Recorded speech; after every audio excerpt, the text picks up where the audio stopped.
Students, कैसे हैं आप सभी? आप सभी को मेरा प्यारा भरा नमस्कार। देखिए, बूंद बूंद करके घड़ा भरता है।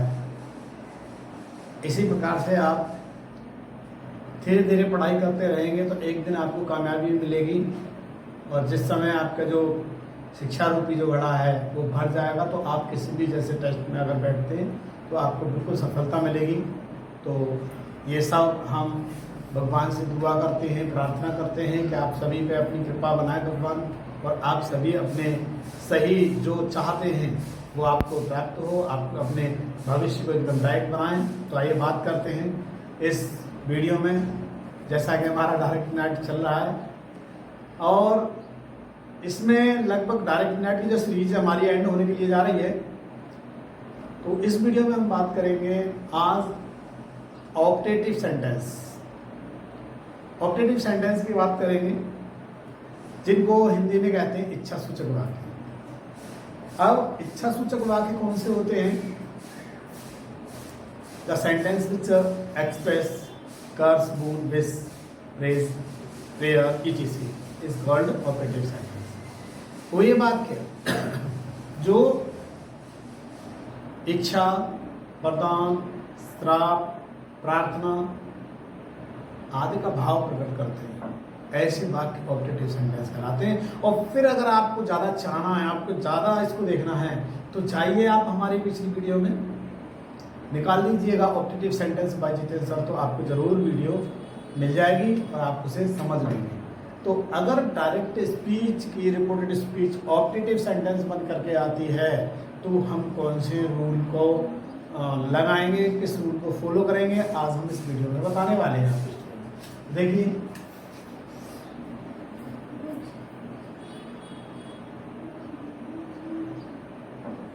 ऑप्टेटिव सेंटेंस, ओके स्टूडेंट, इसको इच्छा सूचक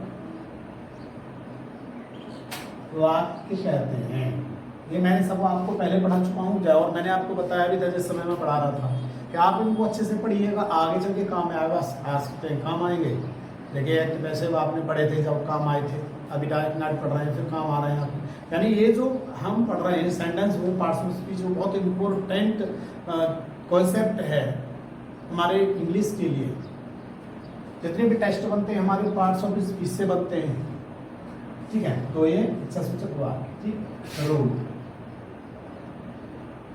रूल में देखेंगे, यदि डायरेक्ट स्पीच की रिपोर्टेड स्पीच ऑप्टेटिव सेंटेंस हो तो इनडायरेक्ट स्पीच में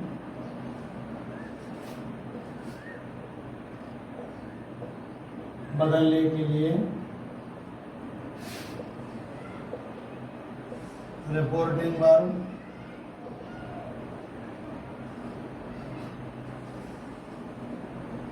सैड या सैड टू गो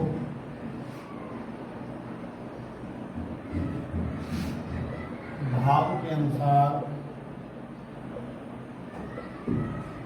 निम्न प्रकार बोलते हैं।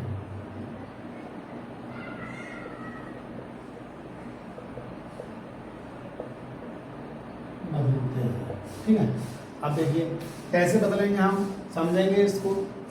निम्न प्रकार बदलते हैं, जैसे मान चलो आपको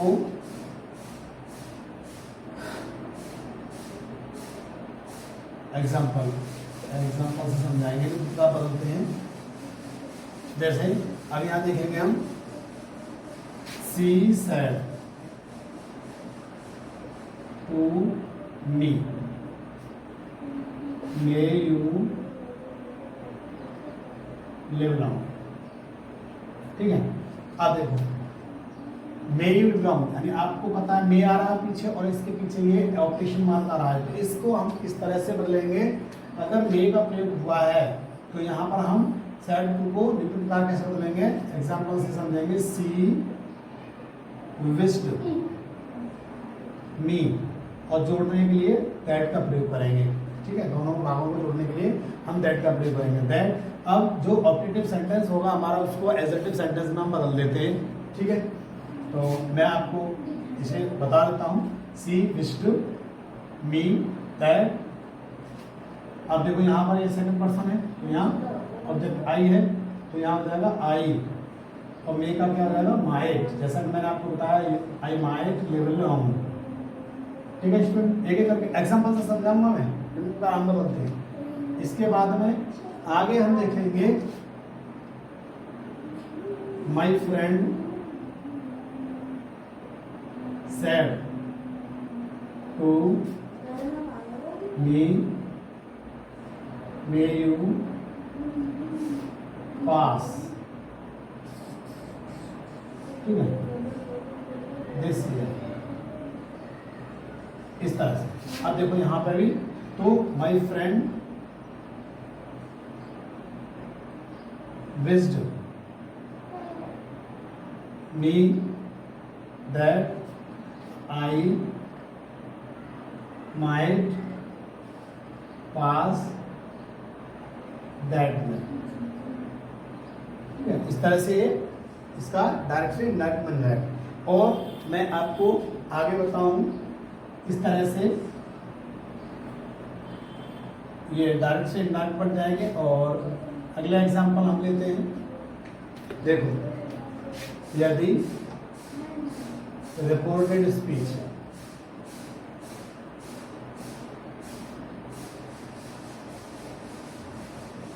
good morning,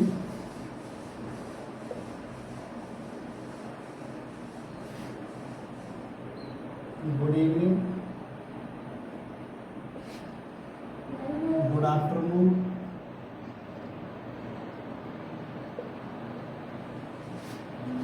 good day,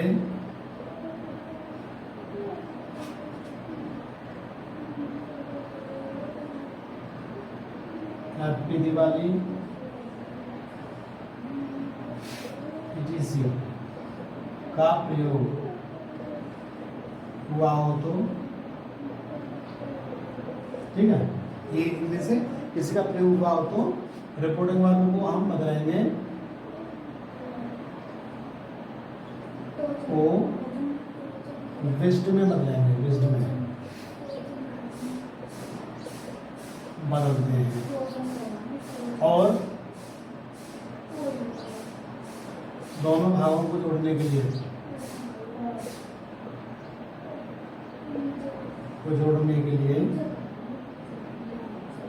that का प्रयोग नहीं करते। ठीक है, दैट का प्रयोग नहीं करेंगे हम। अगर इस तरह से आ रहा था, एग्जाम्पल में देखेंगे, my friend said comma good morning,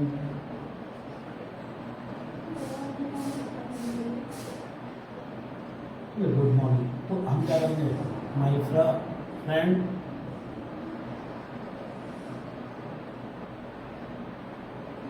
wished good morning. ठीक, इस तरह से हम यहाँ पर my friend wished good morning. अगर जैसे हम किसी से बोलना है, Ramu said to Shyamu happy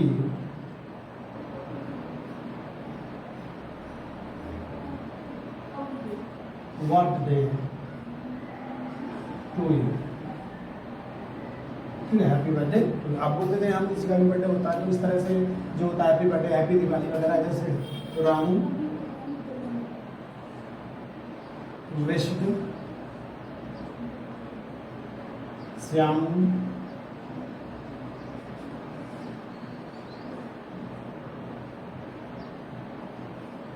happy birthday to you. ठीक है, जैसे इस तरीके से हम इसका पैसे डायरेक्ट से इनडायरेक्ट बनाते हैं। ठीक। अब इसके बाद देखिए अगला भी रूल हम आपको बताते हैं, इसमें कई रूल हैं इस तरह से। इस वजह से मैंने पहले रूल में ये नहीं बताया था कि हम इसमें बदलेंगे या इस तरह से। अगर देखिए कर्ज का जैसे भाव हो, अगला एग्जांपल हम लेते हैं, the saint said to the man may God help you. ठीक है, अब देखो यहाँ ध्यान रखना है आपको, अगर गॉड का प्रयोग हुआ है तो हम क्या करेंगे, यहाँ जो रिपोर्टिंग वर्ब हमारी सैड है और गॉड अगर आया है इसी वाक्य में, तो हमने लिखेंगे the saint prayed for me.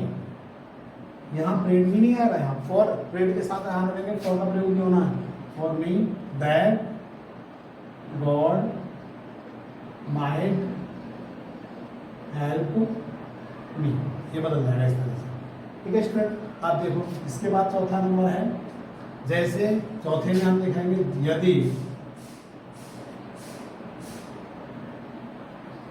Reported speech में good night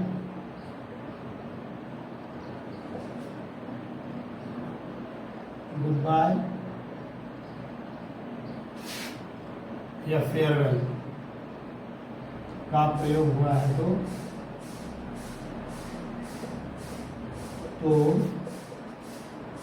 reporting verb said या सैड टू को इसमें पेड बेड में बदलते हैं। ध्यान रखेंगे ये रोल ऐसे। तो यदि रिपोर्टेड स्पीच में good night goodbye farewell यानी विदाई अगर किसी की हो रही है तो आप ध्यान रखेंगे उस रिपोर्टिंग वर्ब सैड या सैड टू को बेड में बदलेंगे। एग्जांपल देखेंगे हम, my sister said to me good night. ठीक है, तो अब देखेंगे हम, तो गुड नाइट वाला अगर सेंटेंस आता है तो हम कहेंगे माई sister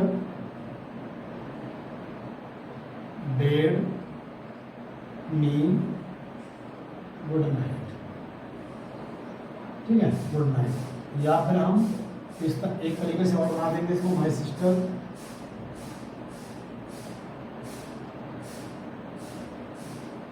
bade good night to me. ठीक है, यहाँ भी हम लगा सकते हैं, तो इस तरह से भी ये बन जाएगा स्टूडेंट। तो ये आपके समझ में स्टूडेंट आ रहे होंगे सारे रूल्स। ठीक है, तो अब देखेंगे आगे इसके बाद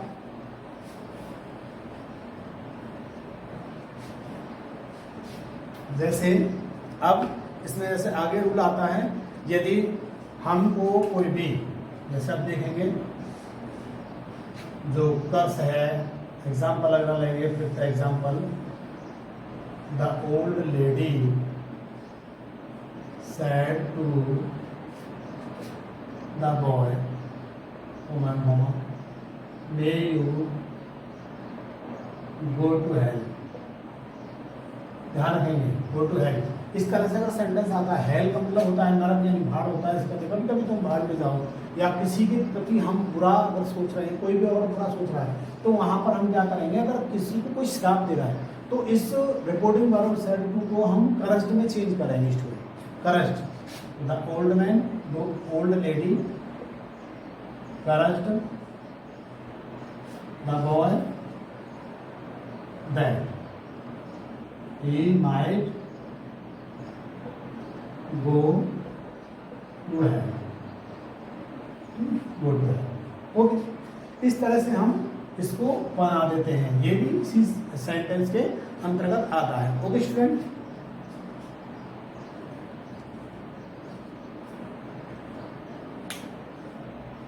देखिए अब इसके बाद अगला जो रूल है हम उसको बता देते हैं।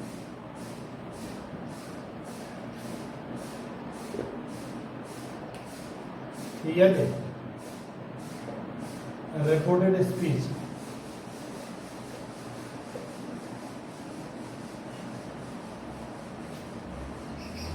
if o or if o I would या would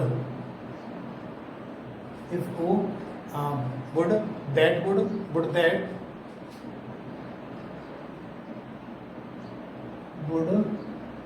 that etc से आरंभ हो तो रिपोर्टिंग वर्ब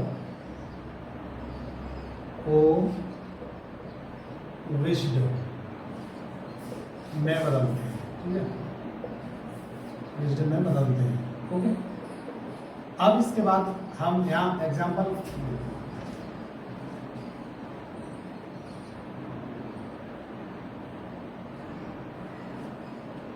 अब देखो एग्जाम्पल लेंगे यहाँ पर the girl said, comma and comma, if I were a queen, इस तरह से आ जाता है सेंटेंस। तो देखो the girl said if I were a queen. अब देखो यहाँ लड़की ने कहा है और इफ का प्रयोग हो रहा है यहाँ पे आई के साथ में वर्ग का प्रयोग कब होता है स्टूडेंट? ध्यान रखेंगे वर्ग का प्रयोग तब होता है जब हम कभी भी काल्पनिक बातें करते हैं, यानी क्वीन नहीं है वो लड़की, लेकिन वहाँ क्वीन बनने के लिए वो अपनी इच्छा को प्रकट कर रही है। तो यहाँ पर हम क्या करेंगे, तो यहाँ जो इच्छा उसकी प्रकट हो रही है तो यहाँ पर हम ही और आई यानी सिंगुलर नंबर के साथ में वर्ग का प्रयोग करते हैं, तब जाकर के यहाँ पर ये वर्ग का प्रयोग हुआ है। तो एग्जाम्पल देखेंगे the girl wished that he were a queen, या फिर हम देखो और दूसरे तरीके से भी बना देंगे इसको द गर्ल wished that यहाँ सी आएगा, सी had been a queen, या फिर जैसे यहाँ पर हम हैड बी वुड बी का भी प्रयोग कर सकते हैं। तो इस प्रकार से जो हमारे सेंटेंस हैं स्टूडेंट, ये सब सेंटेंस हमारे इस तरह से बनेंगे, ठीक है। अब इसके बाद हम बात करते हैं अगले वाले सेंटेंस की। देखो एग्जाम्पल इसमें दूसरा लेंगे the king said O for a cup of tea. इस तरह से अगर सेंटेंस आता है स्टूडेंट ध्यान रखेंगे, इसका क्या करेंगे हम द किंग